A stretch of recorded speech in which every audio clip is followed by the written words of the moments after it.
What is the thing for presentation?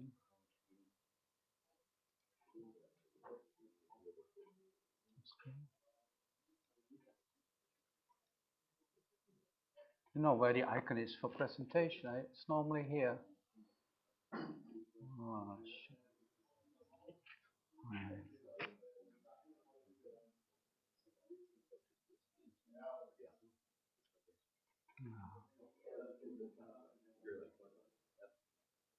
Where is it?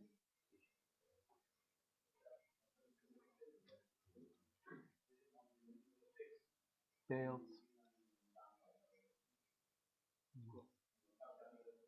Let's do it this way. Can you read me? Hear me? Go down this one. Okay. Right. The subject is dynamically tuning the journal file system for your catch. And I shall extra. So kind of. I do not get presentation mode the kind I like, so I do just with a full screen option of start office. I cannot. Normally the keys are here, but I don't see them. And I'm working now via the projector, which is very counterintuitive. Down where? Can you see it? That, oh, is it here somewhere? This one? No. No, it's not. Very well. Where? No? Well, I do. Where? I do this one then. Right.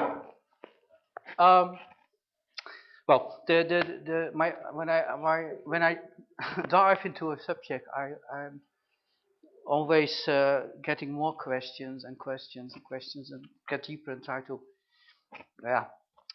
to find the common theme in it.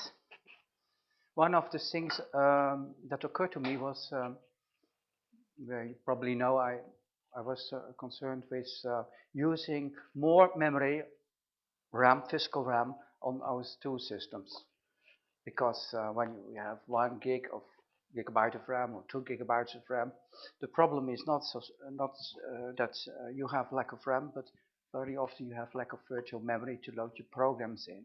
So you get all kinds of failures, like cannot load the DIL, lack of memory.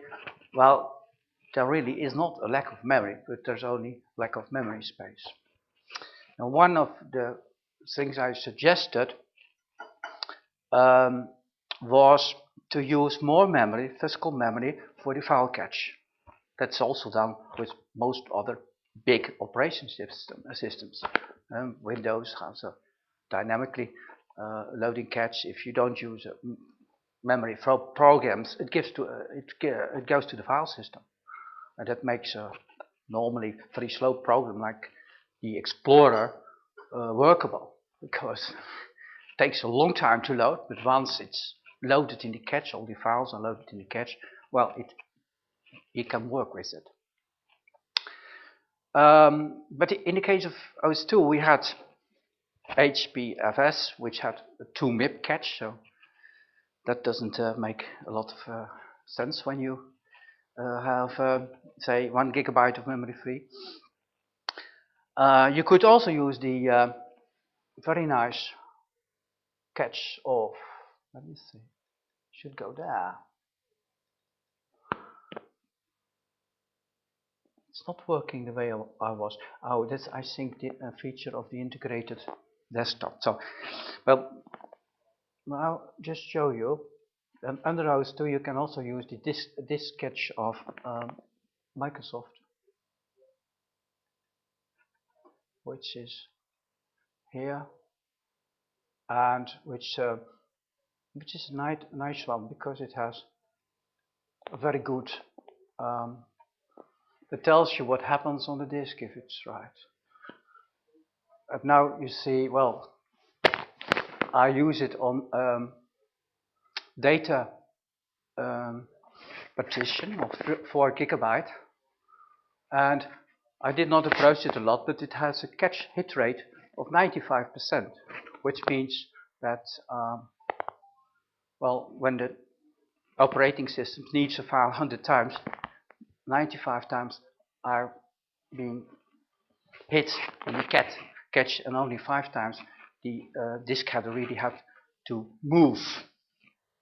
And disk header movement, that's the thing that makes disk access really slow. When it comes to writing, in this case you see write request some about 9,000. Catch hit rate is 22%. If I open a folder on it, it's not working the way I want. Also the program is not working the way I want. You see? Funny, isn't it? It's not the way. No explanation for it. Well, that's stupid. I could go through. It's also, I'm trying to tap, Alt tab. Oh. Well, also a lesson in things can go wrong with improvisation, especially on those two. Just have a look at this now with WatchCat. What's happening? I have no idea.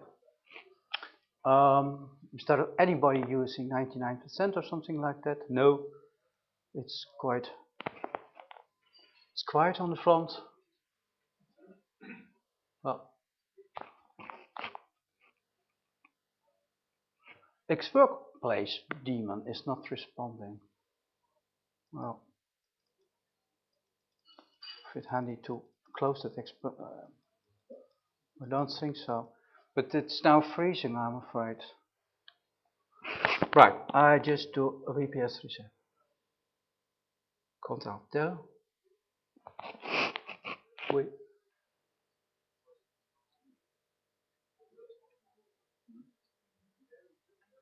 Anyway, I just talk. Journal file system can have a very big cache, as was said also of the high performance version 3 cache of Microsoft. But it was not very much documented. In fact, the standard journal file system driver loads a cache, it's rebooting now, of 64 MIP at most. And that's very remarkable because, well, the thing is made for very large volumes spanning terabytes of hard disk space, and also having maybe gigabytes of metadata. That could be the case. So I tried several tests just to load larger caches and even larger caches, and try to find out what happens when you have a large cache. Does it make sense? Does it speed things up? And the other question is it stable? Well, the question, is it stable, is very interesting, because it was said, first of all, I know that many big OS2 users didn't dare to use that big caches like 1 gigabyte. Then I also found out that it was not possible to load a 1 gigabyte cache, even if you say 3 gigabytes of memory. And also I found that there was a kind of risk in having such a large cache, and the most important thing is that if you know something about catch synchronization mechanisms, you know that, say, if you have that large catch files loaded in it, say 90% of the files you need are loaded in the catch, well, you would have a fast operating system. It might even be possible, say, if you have a 1 gigabyte catch and a 1 gigabyte partition, well, you could load everything in the catch, so you wouldn't have any hard disk access at all. Well, it would be very speedy, wasn't it? So that would be a nice idea. But now the problem is that if you have such a large catch and you load in new programs, or you do kind of high input output via the network, backing up, trying to encode files using mencoder, maybe even using mplayer, all situations where if you have a large cache of old data and you read in a very, very big new file, the old stuff has to go out of the cache and the new stuff has to go in of the cache. Now, and that means that the input-output could be doubled.